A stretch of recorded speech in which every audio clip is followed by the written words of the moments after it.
Tonight I am pleased to present my first of Conversations in Music with Maestro Stilian Kirov, who's conductor of Symphony in C here in New Jersey and the Bakersfield Symphony in California. Good evening, Maestro Kirov. Good evening, Alex. Great to see you. Great to see you, and thank you so much for taking time out of your busy schedule.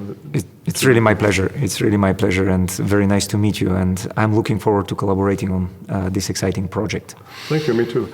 I wanted to start our interview with a little bit talking about the Symphony in C, where we're here in the rehearsal space at the Gordon Theater. Could you just tell us a little bit about that orchestra? Sure. Well, Symphony in C is one of the 3 professional training orchestras in the United States, and we are very, very proud and happy to be based here in New Jersey. We have our players come from different, very high qualified academies like Juilliard, Curtis, Manhattan School of Music, Mannes, Temple, and many others. So I feel very fortunate to be able to actually make music with these very, very talented musicians. The orchestra has the goal to provide orchestral training, but many of our players are already accomplished artists, and many of them are leaving after a few years here to pursue their career with bigger orchestras. And if you look at our alumni page, you basically see every big orchestra in the United States and throughout the world as people who have started here and went to these very distinguished orchestras. So we are very, very proud to do what we do, and it's a very exciting process because we have the freedom to search artistry in the best possible conditions here with Symphony in C. I started about 2 years ago, and ever since has been a real joy to make music and bring excitement together. Well, that's fantastic. You mentioned that the artists leave every few years, and Right. I'm interested, so that means you probably have to have auditions Right. frequently. And could you just tell me a little bit about that process? Sure. You said as well some of them are from very highly reputable institutions such as Juilliard, Manhattan, or Curtis. Yes. So what is it when you're listening to these musicians that makes you say, wow, or makes you say, this is the person for my orchestra? I'm sure it must be a difficult process. It is, because every year we have auditions. We usually have 3 days of auditions, 2 in Philadelphia, in Curtis, and 1 in New York. And I hear so much talent that I was joking at some point, we should have 3 orchestras because there's so many talented musicians here in the area.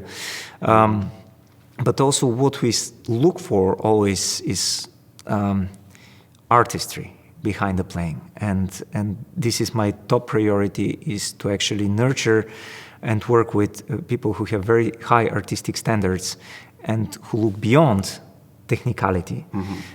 Obviously they're all virtuoso players on their instrument, but I look beyond that. We all look for people who can send message with their playing, people who can create something very meaningful, who can bring excitement, and we very much look for the future ambassadors of classical music to continue the mission here in the United States. Wonderful. And speaking of talented young musicians who are carrying the message, I noticed on this week's program you have a Grammy Award-winning violin player who's fairly young. Could you just tell us a little bit about this week's program? Sure. This week's program is extremely exciting because we have Augustin Hadelich, who is one of the top violinists in the world, who is joining us here on stage performing Bernstein's Serenade. This is a piece that is extremely challenging from many different perspectives, but it's also very exciting and very beautiful. And we have also on the program Dvorak's Symphony No. 8, which is one of the greatest masterpieces, really bread and butter of the standard repertoire. And on top of all that, we have the Young Composer Competition winner for this season.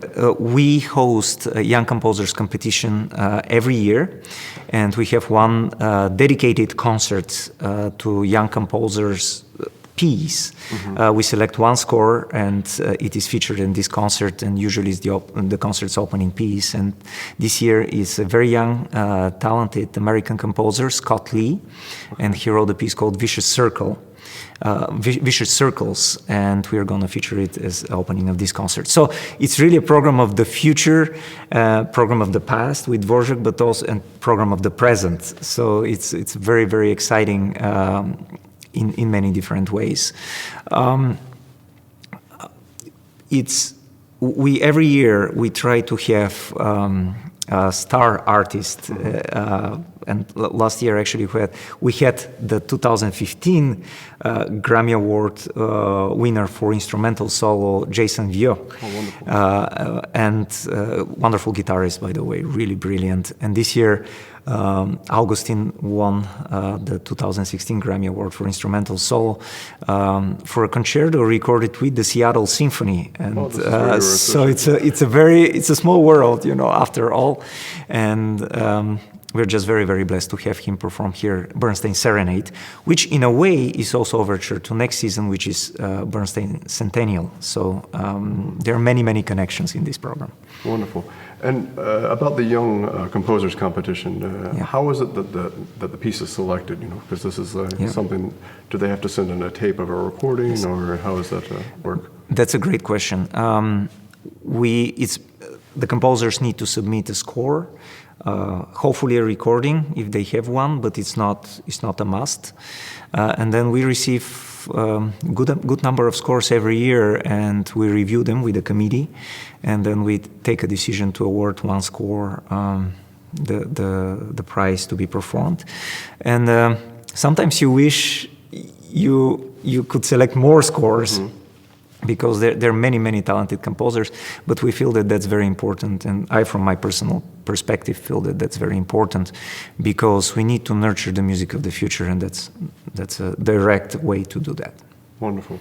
And I'm interested as well, for our listeners to hear, when you have a new piece, how do you take on interpreting that and conveying the message of the piece to the audience? How do, as a conductor? Well, it's a great process, because that's the purest way to approach music, is to put yourself in the shoes that you've seen this for the first time. Obviously, with standard repertoire, it's hard to forget certain things that you have experienced. But with this piece, with a new piece, it's always exciting. First of all, because probably you have a living composer in the hall, but also. In a way, new music is closer to our lives as well. The music of today, with everything that is going on. So you can probably relate much more objectively to that. And in terms of process, I always try to use the piano. I always like to play my score so you can actually touch the music, experience the harmonies, experience even the melodies, and try to play it in tempo if you can. But if you cannot, it's not a big deal, because you still get this contact with the music itself. I think that's very important in conductor's work. In the whole process, very often it's a collaboration with the composer, because if the piece has never been performed before, there can be some cooking, as we say, within the piece, and adjusting a few things, and that's totally normal.